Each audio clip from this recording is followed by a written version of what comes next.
Hi everyone, welcome to Lisa's Stamp Studio. My card today is going to be featuring a Sale-A-Bration product. Sale-A-Bration is Stampin' Up's largest sale of the year, and there are products in the brochure that are absolutely free with every $50 purchase. And the stamp set is called So Hoppy Together. Yes, I said hoppy because the stamps feature these adorable frogs. I'm going to teach you how to put the card together. I'm going to give you lots of tips along the way. If you're here visiting from YouTube, you'll be able to find the link down in the description of this video below, which will lead you over to the pictures, cutting dimensions, and the supplies that I've used for today's project. Let's head over to the stamp table and let's get started. We're going to start with a piece of shimmery white cardstock, and I'm going to be using Stays On ink. This is a solvent-based ink since we're going to be doing some watercoloring. We're going to use an adorable impression, this frog, and it's from the Sale-A-Bration brochure, and it is a stamp set called So Hoppy Together. Aren't these frogs adorable? Mixed greetings as well for lots of occasions. You're going to find this product in the Sale-A-Bration brochure. The So Hoppy Together stamp set is completely free with a $50 purchase. There are 13 items in this catalog to choose from, some of which are available with a $100 order. This image and this image are the two that we're going to be using on our card today. So we're going to go ahead and ink him up. I'm going to stamp him in the lower right corner of the shimmery white cardstock. I want to make sure I leave some room for that other frog that we're going to add. Lots of firm, even pressure. You want to make sure you get those fine line details out. We'll push that off to the side, and we're going to bring in a separate piece of shimmery white cardstock, and this is where we're going to stamp that other frog. So we'll go ahead and ink that up in the Stays On ink as well. Stays On ink is going to be really important since we're going to be doing some watercoloring today. I opted to use the greeting from another stamp set, and this came from the set called Tabs for Everything. Lots of great fun words, also great for those of you that do memory keeping. I'm going to ink that up, and I'm going to stamp that here off to the left side of this image. I'm going to add in some color for those frogs using the old olive. Now these new stamp cases are a lot thinner than the old ones, and it makes it a little bit more difficult to squeeze them to get the ink inside the lid, but you may be successful, so give it an attempt. I prefer to use the ink refill, which is what I buy whenever I'm getting my ink pads. I find too that it's handy to have so that I can refill them as I need them. Just put a drop or two inside the lid, and then you're able to pick up color from there. I'm going to be using my aqua painter today. Whenever I take the lid off, I like to give it a good squeeze to make sure the excess water is out so I can control it. Really simple, you unscrew it, fill it with tap water, and then you're able to use it. It eliminates the need for a paintbrush and a cup of water. A lot neater to use too in your stamp area.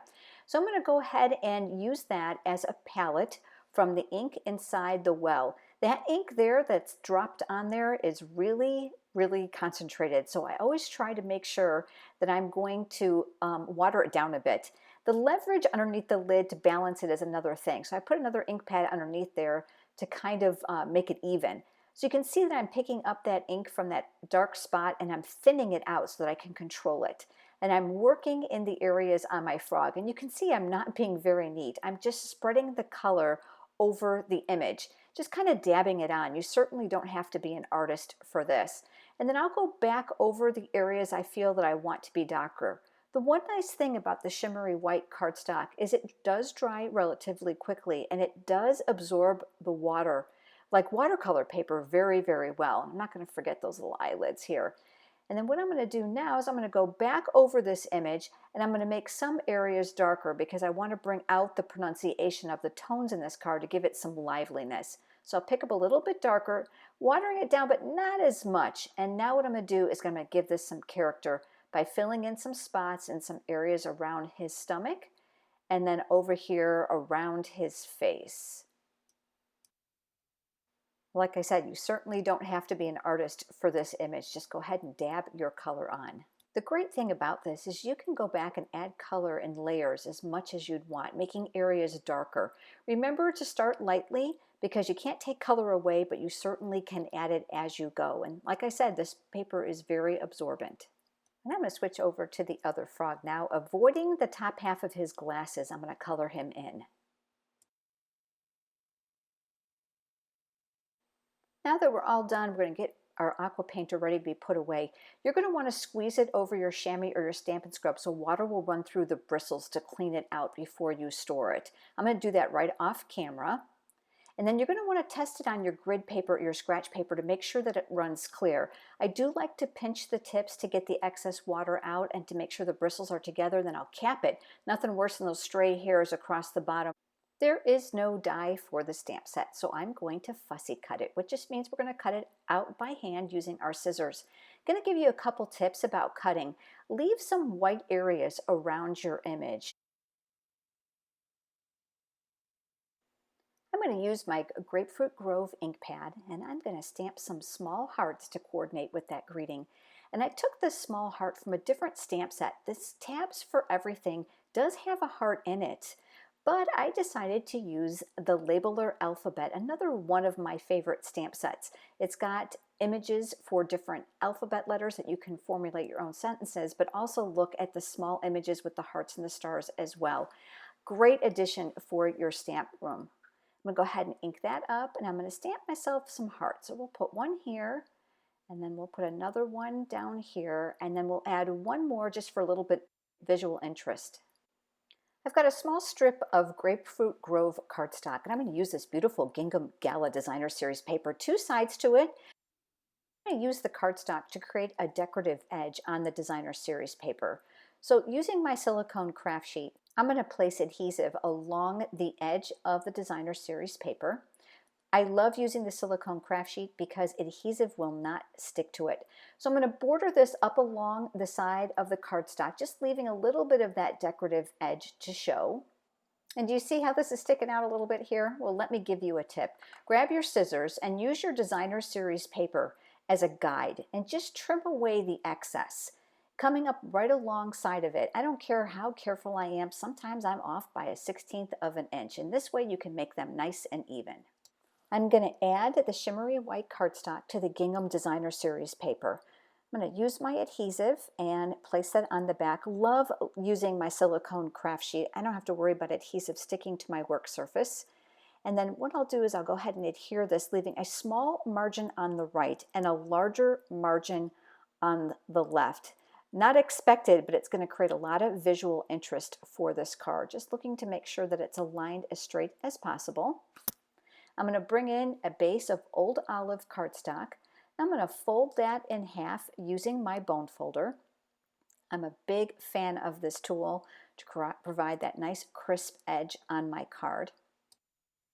And now we can add our layer to the card base. I'm going to add some adhesive to the back side, again using my silicone craft sheet. And I'm going to adhere this to the left-hand side of the card just to kind of mimic the same layout that I've used on the Designer Series paper. And we'll just go ahead and adhere that in place. Remember this little frog? Well, now we're going to mount it. And placement is going to be very, very important. I'm going to flip this image over and we're going to add dimensionals to the back. And I'm going to use mini dimensionals. And these are rather small, so to help me pick those up, I'm going to use my Take Your Pick pickup tool. I absolutely love this tool in my stamp studio. This end has a putty tip, which is going to allow you to pick up sequins and small pieces of cardstock. This end is interchangeable, and you're able to turn the dial and replace the paper piercing tool with a double-ended stylus tool. So I'm going to use that to pick up these small dimensionals, and I'll place those on the back of my frog. And I like to work to make sure that my image is going to be nice and balanced, because I'm very cognizant about the fact that this card is going to go through the mail meter at the post office. I want my cards to come out looking nice and attached and even on the other side when they are received. And I'll go ahead and I'll remove those paper backings. And we're ready to adhere this. And I'm going to overlap these. I thought the card could use a little bling, so I'm using the Basic Adhesive-Backed Sequins. These come in 5 colors in the package, and I chose these iridescent because I think they pick up the green on this card really well. I'll use the paper piercing tool to attach them to my card. I like odd numbers when I'm using my sequins, and I try my best to put them in a triangle formation for some visual interest. Definitely choose up some of that area. Here's the card we created today. The one I created before you joined me. You're going to notice I had to cut off the hand on this one and reattach it with the glue dot to make sure my alignment was proper.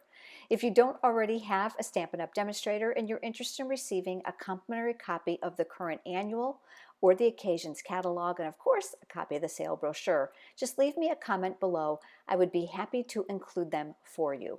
While you're here, please subscribe to my YouTube channel so that you don't miss any of the amazing things that I have coming up. Thanks so much for joining me, everyone. I look forward to seeing you next time. Have a great day.